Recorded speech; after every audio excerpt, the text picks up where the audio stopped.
ticketing business flights, 150 pesos to 500 pesos per way per passenger. So kung one way siya, pwede mo siyang i-mark up to 150 pesos to 500 pesos. So it's up to you kung magkano mo i-mark up.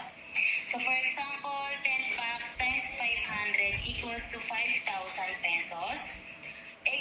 Kung nagbakasyon lang naman, so basically uuwi talaga sila. So 5,000 times 2-way equals to 10,000 pesos.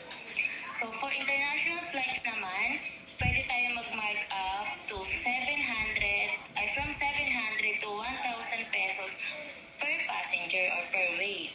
One way, for example, 10 packs times 1,000, for example, 1,000 yung minark up mo, equals to 10,000 pesos. Uuwi dahil nagbakasyon lang kasi kaya magbubuk siya ng round trip. 10,000 times 2-way, 20,000 pesos. Tapos mark up. So ayan po. So i-loading lahat naman tayo ay nag-reload and lahat naman tayo alam ang load. So dito pa lang pwede na tayo mag-mark up at saka siyempre for example po 50 pesos yung load. Pwede natin siyang patungan or mark up. Nagiging 55. So, dun pa lang po, kikita na rin naman din tayo. And next po, ayan, meron din tayong traveling tours, ma'am and sir. E-insurance, mark up na insurance company, Malayan and FPG. Policy worth claims 100,000.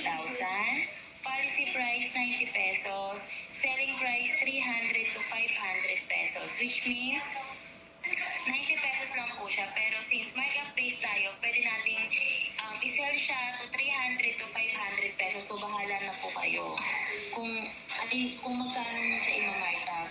But it means po na makikita natin dito talagang kikita rin talaga tayo.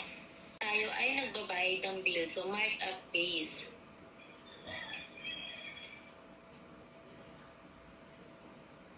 Lifetime business, no quota, no cash bond, no renewal, no expiration, no maintaining balance required.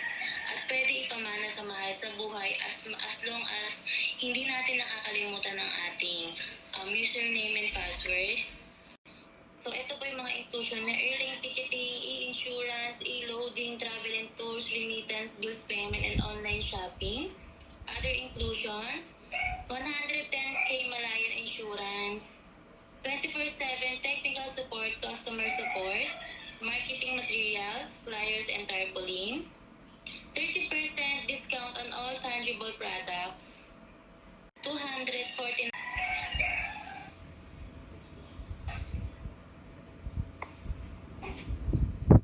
So dito kumbaga tinutulungan natin yung dalawang side natin na kumita.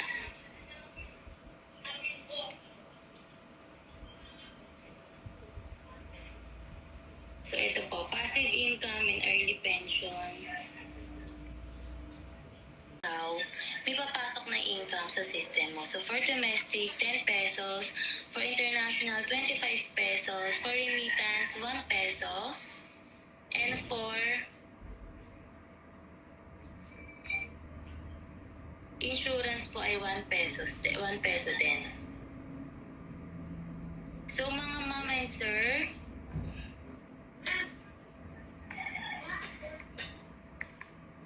bills payment 50 centavos po. Wait lang po.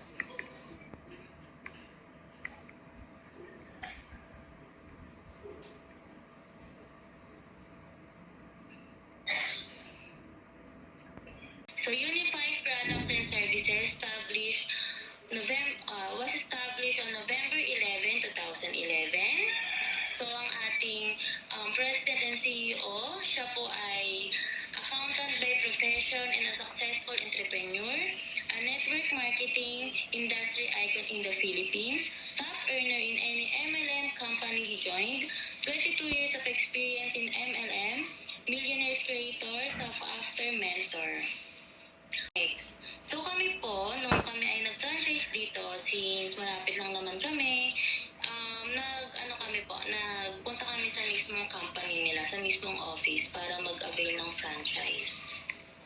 At yan lang din yung meron 2 valid IDs, meron po, register po tayo sa ating Securities and Exchange Commission, Bangko Sentral ng Pilipinas,